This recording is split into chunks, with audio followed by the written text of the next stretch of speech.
overview of the sales cycle for us? Thank you. I will do your slides. So I hope this is review for all of you. I really hope so. So we're gonna start. There's a couple of steps in the sales cycle.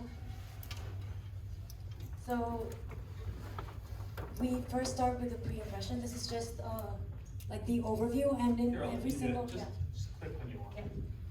And if you want to go back, yeah, just arrows. There you go. Yeah. So yeah, this is gonna be throughout your entire summer.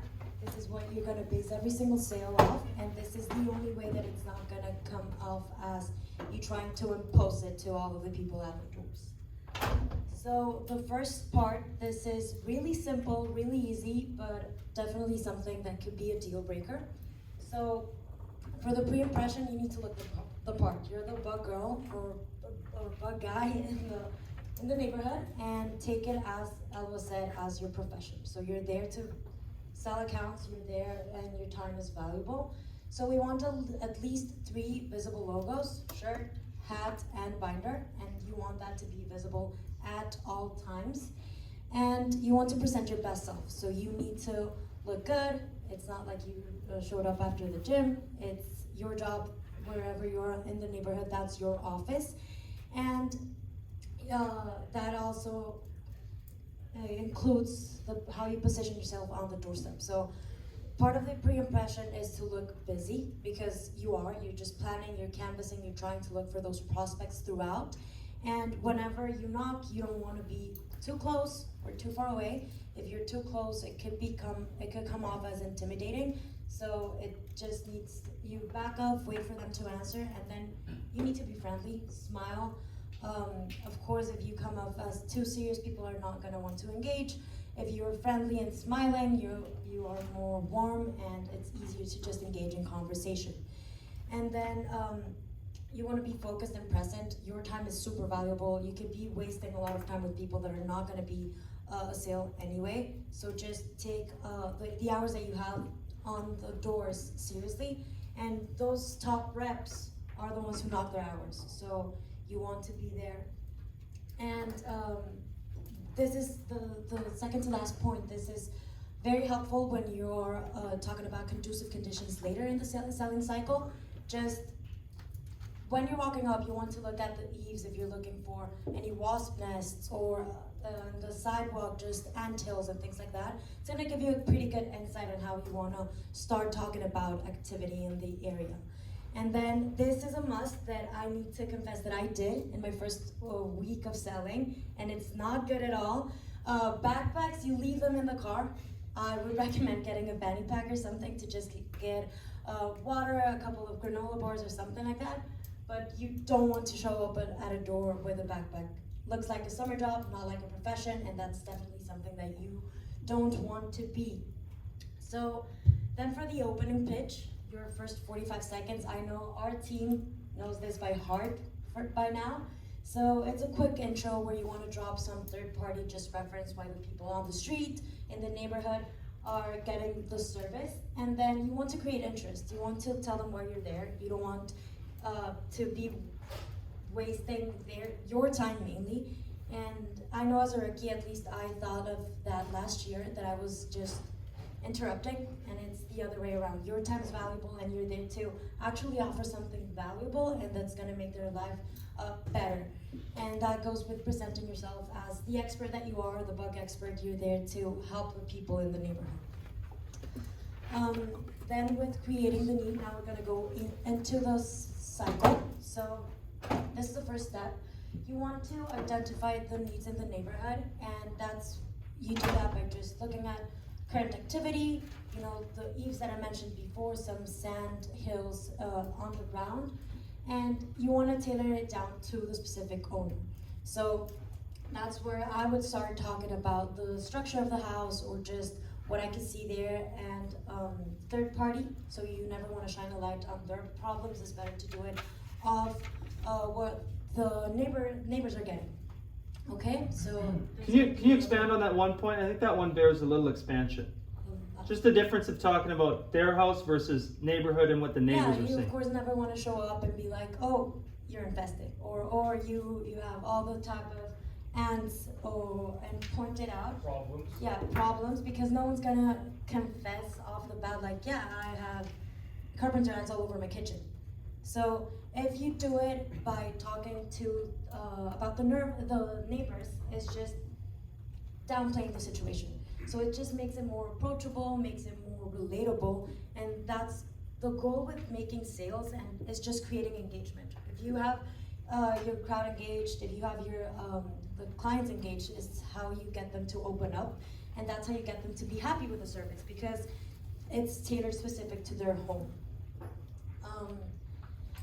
Then the next step is meeting the need. This is where you start talking about scopes of service, how Insight is going to be able to get them where they want, deliver what they want, and of course, you want to talk about how the de-webbing is specific to their needs, or how, because they live close to a body of water, it's going to be applicable, and you should tell the customer why they should use the service. So this is where you start talking about why the service is applicable, it's good for their home, and why is this a good investment, okay? Because that's the way that you want to make it sound. This is just you doing it proactive, this is good for the structure of your home, and you do it by just talking about the scopes of service, which you're going to see a bit more later today. And then you're going to start closing. So there's a difference in two different types of closes. Does anyone know what I'm talking about? Julian? Soft closes and hard closes. Perfect, yes. So Just take it down. Keep it down. yeah. So yeah, we have soft closes and hard closes. So when you start talking about the service, you want to test the waters. You want to see how engaged these people are, and you do that by soft closing. Does anyone know an example of soft close? Yes? How many bathrooms do you got? Perfect, yes, I love that one. You start talking about proactive is best, talking about carpenter ants, interior activity that most people think that they don't have, and they don't know because it happens behind the walls. So it's a process, and that's what I mean by soft closes. You want to start asking these questions throughout your presentation. You never want to do it, skip the soft closes and then just go for a hard close. It's you have 50-50 chances, and you never want to risk it that way.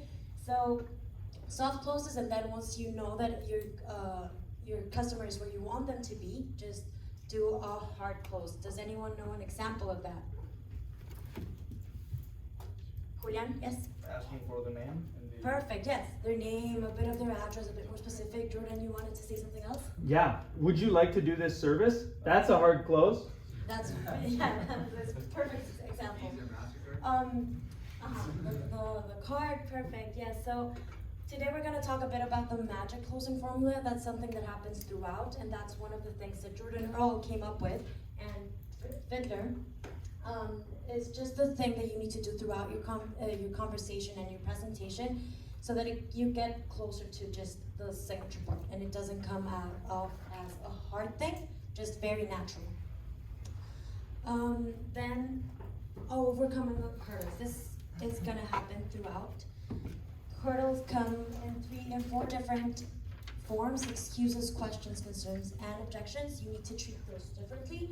And this is definitely something of an entire correlation, but excuses, you should just handle them simple, relaxed. If it's a yes or no question, just go with a yes or no answer. And then with questions, again, if it seems like an objection, but it's the first time, you just want to give a simple answer. You don't want to give it all away, because that comes up as insecure.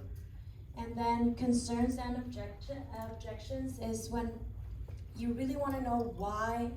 This is a specific reason for every customer. So it could be, oh, because I have a newborn, or things that you're not going to know in the front door. So that's why you should do the inspections, get to know the specific case of each house, and you want to save all those questions that you ask throughout your pitch, to be able keep them as ammo to be able to answer all these things. So that's the final part of the cycle. And yes, it's not a line. In a sale, you could be going within the cycle one time if it's a laydown, or 3 or 4 times if it's a bit higher in that line that we do in the magic closing formula. So as a rookie, you might be thinking that what stage you are and that you need to go back into the cycle, but it's gonna come off as natural later on in the summer, but it's really helpful to just know the stages and to know where to guide the customer, because you're controlling the conversation and you shouldn't leave them to do it. Yeah, that's Awesome. that's- Thank you, Paula. Okay, so that was just an overview. Paula did a wonderful job on that of kind of presenting just a basic overview. Don't worry if you're wondering, you're going, oh gosh, that's not enough details. No. How do I overcome this objection, or how do I answer this concern, or what do I do? Don't worry. We're going to be covering that today. Many of you have seen that covered already. And if you need to refer back to that training material is also accessible to you in some of these recorded training sessions that we have. So we're going to be going over all of those things in more detail right now. So we're going to jump right into that.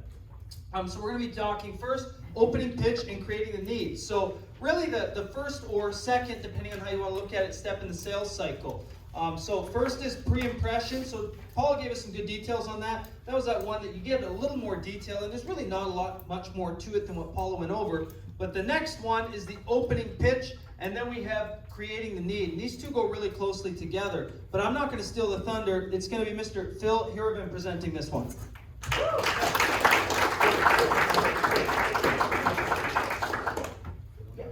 you go back, you got arrows, or you can just hit the space. All right, space bar. Sounds good. All right. What's up, everyone? What's up, Phil? We're gonna go over the opening pitch and then creating the need. Okay. So, introduction. You only have 4 seconds. Does anyone know why I bring that up? Phil. Jordan Belfort, straight line persuasion. Exactly. You are gonna get judged no matter what. So I don't care what anyone says, right? I'm not a judgmental person. Yeah, we do get that, but in the first 4 seconds, you are gonna get judged on the doors. So we're gonna go over a couple things on how you actually can do a good job in presenting yourself, right? Judge in a good way, not in a bad way. So 3 things that you actually do want to hit on is who you are, why you're there, and then what you're offering, right? So who are you? The bug boy, bug girl with Inside Pest Solutions. So that's number 1 you want to bring up in the introduction. Number 2, why you're there, right? Neighbors seeing the bugs. Very, very simple. Couple of the ants, few of the wasps, couple of the spiders. And then the third one that you always want to hit on is what you're going to be offering them. So we're offering a neighborhood discount for the neighborhood on Friday, right? Be very specific about it, okay? And then I'll go over the main pitch with you as well. So that's what you say. Now, how do you want to come across, right? So 1, you want to be sharp as a tack. You want to be enthusiastic as hell. What's the last one? Expert in your field. Expert in your field, exactly. So, doctor. Why do people listen to doctors? Expert. Exactly, right? Do you think they will listen to you on the doors if you know nothing about pest control? No, they won't listen to you, right? So, very, very important.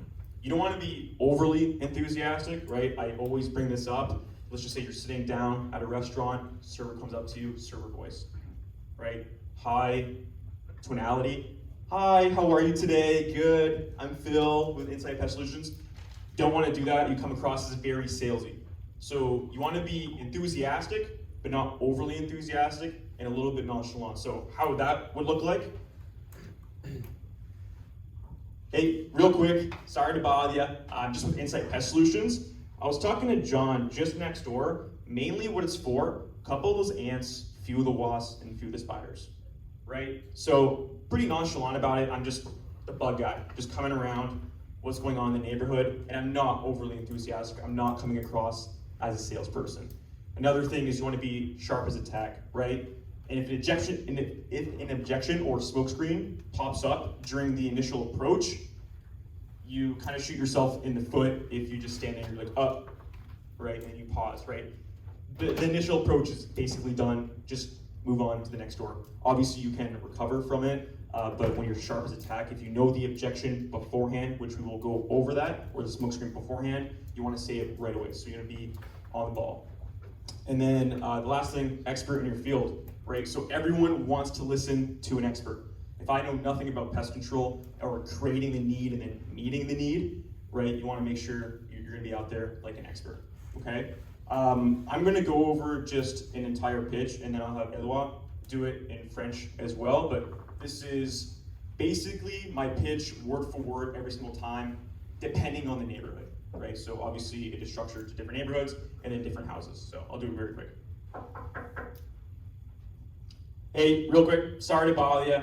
Just with Insight Pest Solutions, I was talking to John just next door. Mainly what it's for, a few of the ants that are starting to pop up, couple of the spiders as well, just in the soffits and the wasps as well. My technician, long story short, is going to be here on Friday, and if I can get you done just in unison of everyone else, we're going to be servicing John, we're going to be actually servicing Becky across the street on number 22, and if I can get you on board at the same time, we're just doing it for very cheap, just while the truck's next door. Right? Nod your head, right? Very assumptive. So very, very assumptive, very enthusiastic, but also nonchalant.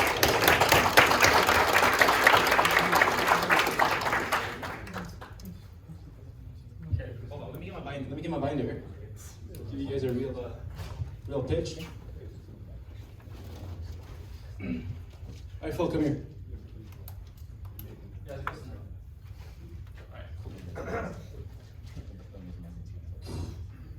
I'll just be louder.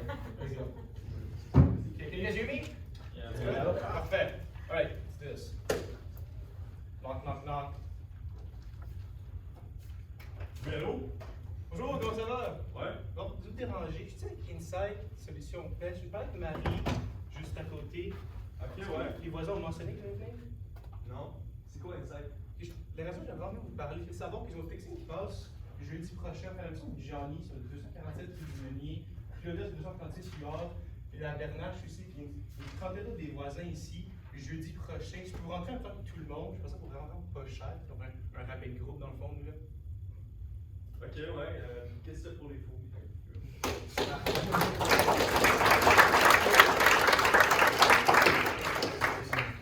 So un peu différent. What I do differently is that I don't mention some of the. I guess I didn't mention the ants or the spiders. I should let them ask me a question instead. So it's a little bit different. Usually be like, okay, what are you for? What are you doing? Like, oh, see the little black ants that we're seeing in the neighborhood, all the spiders and the mice as well up in Saint Lazare. You know, big forest around here, and so for you, you see the ants at a specific spot, or just a little bit everywhere, like the rest of the neighbors, and just open up like a book.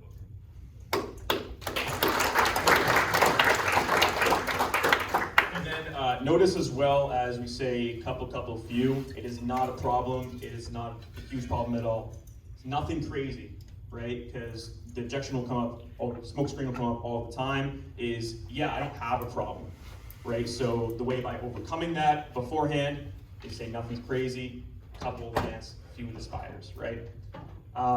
Now, after the initial pitch, you want them to ask you a question. So you're trying to find buying signals. That's the whole point. You're just hooking them in. You're offering them a discount of a program that we're doing with the neighbors using third party, right? So 2 questions that you want them to ask, right? Typically, they would ask, how much is it? So how much is it? Or what do you guys do, right? And that can be in other forms as in, well, do you take care of ants? Do you take care of wasps? But you're trying to find a buying signal. And then that actually leads into creating the need. Sorry, before creating the need, we're gonna be gathering intelligence first. So kind of structuring the presentation to what they're seeing, right? It's not, you don't wanna do a cookie cutter approach every single sales pitch. You wanna find out what their needs are, okay? And that's by gathering intelligence. Okay, so does anyone know what you want to respond if they ask you how much it is? Besides managers. You can shout it out. Build the value. Yeah, so how do you build value? Asking the number of bathrooms in the house, or the square footage. That's a good one, exactly. So how much is it? You don't want to tell them the price right away. Reason for that being is that their perceived value of getting pest control might be at like $300 or $400. So at first, what you want to do is you want to gather as much intelligence as possible, and then you want to create the need, and then you're going to go into the presentation to build that value as high as possible, right? So, guy comes to your house, right? Pest control, okay, just for ants, like they don't know what you're actually doing, and it's like, oh, this is probably like a $200 or $100 product in my mind, and then you tell them the price, like, oh, no way, they don't know anything about the service. So how you want to respond when they ask you how much is it is good question. Are you guys just seeing a few of the ants, or was the spiders like John just next door, right? Very assumptive of saying it, right? It's an option. Or you can ask them, yeah, that's a good question. So what is it that you're seeing as well? So that's a good way to gather intelligence, right? Ask some more questions on top of that. So yeah, I see the ants I just see ants. Okay, cool. Were they just on the outside, or are they starting to trickle in, right? No, they're on the outside, just in front of the driveway, and they're actually starting to trickle in as well, right? So by asking those questions, you can now go more into the sales pitch, tailor it to them, and then you can build up as much value as possible. Because if you don't ask these questions and you just do a cookie cutter sales presentation, yeah, we just do a spray around the foundation of the house, we're also going to be doing a de-webbing, they might not see spiders, right? Or they might just see stuff on the inside, or they don't need those specific services, okay? And then after that, what you want to do is you want to create the need before going into the scopes of the services. So in your mind, obviously, yeah, well, the ants are bad, right? Like, let's just get rid of them as a salesperson. But in their mind, it's like, oh yeah, they're just ants. Like, there's no harm in that. Or they're just wasps, there's no harm in that. Spiders, mice. So what you want to do after you gather intelligence is you want to identify the need or create the need. So example, by doing that, let's just say a homeowner has vinyl siding, right? I'm very, very good at this. I love selling spiders. Vinyl sidings, they have a lot of spiders, right? Number one, it's an eyesore, so you can bring that up. Light fixtures, right? Door frames, soffits all around. It's annoying. You have to take out the broomstick, knock it down yourself. That's creating the need. And then also on top of that, for spiders, I know for these vinyl sidings over here, sir, ma'am, stains them, right? They're like, oh yeah, they get stained all the time from the spiders, right? So that's how you actually create the need. And that same thing for mice. So mice, they carry ticks, and then also they carry other diseases, right? So you want to, it's logical, right, in your mind, but you also want to make sure that's an airtight logical case, and then give them some emotion behind it as well. So for an example of that is if they have kids, right, mice are in the home, obviously they carry diseases and ticks. Wasps, right? So if there's wasps around, oh, it's just like a wasp, right? If you find someone who's allergic to wasps, that's a huge selling point, right? So if they sting you, that's trouble. And then also on top of that, even if they're not allergic to it, let's just say you're having a barbecue outside, everyone's having a party, mosquitoes are back. The wasps are back, right? So you kind of want to paint the picture, creating the need in their mind, right? So you're having your party out there on the weekend, wasp comes around. Instead of that, what we're actually going to be doing for you is, right? So that's how you would create the need there as well.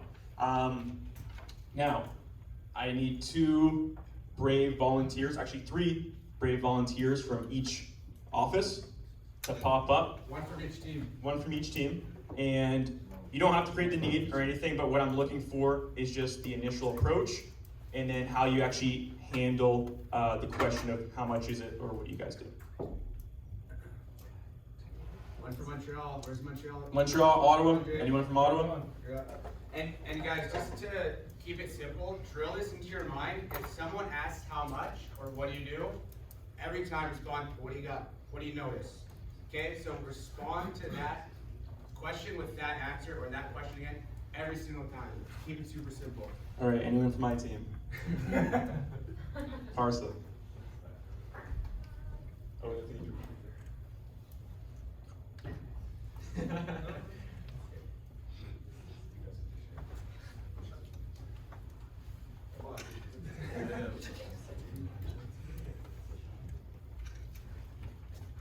You don't have to use it, just so you hold it. Just so. That's like, put it. I'll be using on you this one. No pressure.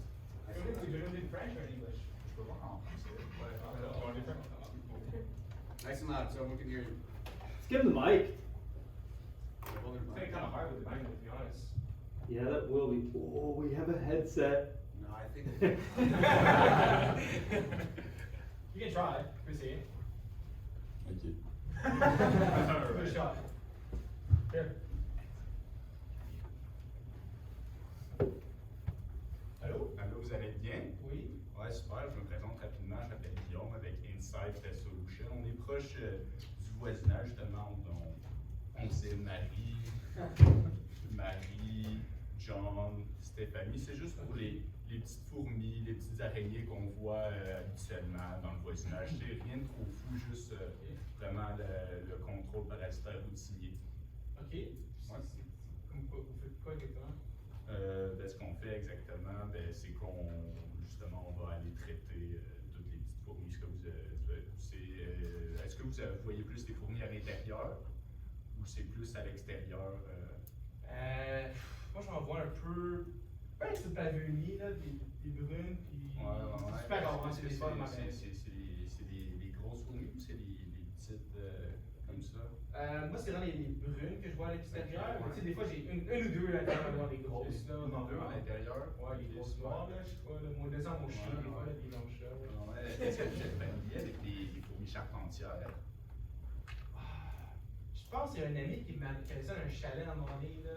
Ça veut dire que c'est plein partout, là, mais je sais pas, c'est comme eux qui mangent le bois, quelque chose? Ouais, je vais vous expliquer en fait rapidement. Les fourmis charpentières, c'est ça justement pourquoi en fait tous les voisins aiment beaucoup nos services, parce qu'en fait les fourmis charpentières, on n'en veut pas trop à l'intérieur de nos maisons. Je vais vous expliquer pourquoi. En fait, là, je vois, vous avez un super beau boisé, c'est super beau, vraiment super. C'est comme autour des voisins, un petit peu un beau boisé comme ça. Puis en fait, les fourmis charpentières, ça vient d'abord faire des nids dans les arbres. Ok. Puis là, après ça, ils finissent par rentrer à l'intérieur de la maison par des petits trous, ce qu'on appelle les chantefleurs. Est-ce que vous connaissez ça un petit peu, les chantefleurs? Ouais, les trous d'aération, Ouais, qui c'est laissent ça. tout Puis sortir. après ça, ces fourmis-là, ils viennent faire un nid satellite qui va être externe à l'arbre, qui va être justement à l'intérieur de vos murs. Oh, wow, ok. Et là, éventuellement, ils vont venir gruger vos fondations. Fait que je dis pas que votre maison va s'écrouler demain matin. Ça a l'air d'être quand même. Ça tient. Ouais, ça a l'air de tenir, mais tu sais, je veux dire que sur le long terme, il pourrait y avoir quand même certains dommages. Ouais, ça peut aider, ok. Puis c'est quoi vous faites pour ça vendredi prochain, là? C'est quoi qu'on fait vendredi prochain, en fait, justement? Cool. Donc, That's it.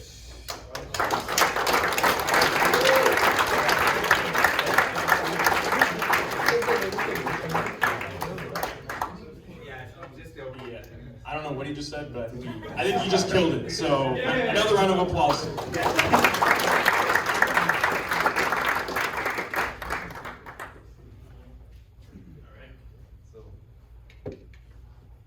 Hey sir, how's it going? Good, very good. Sorry for bothering you. I will keep it real quick. I don't know if you saw me walking up and down the street the whole day under this burning sun.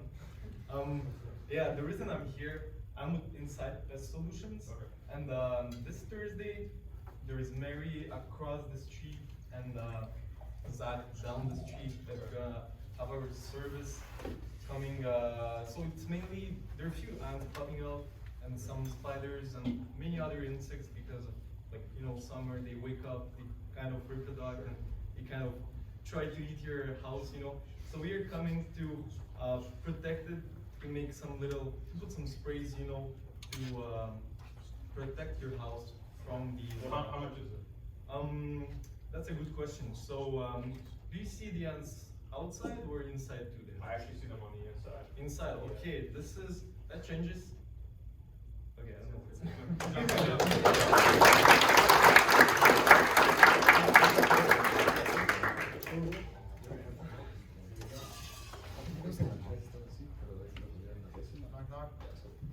Hello?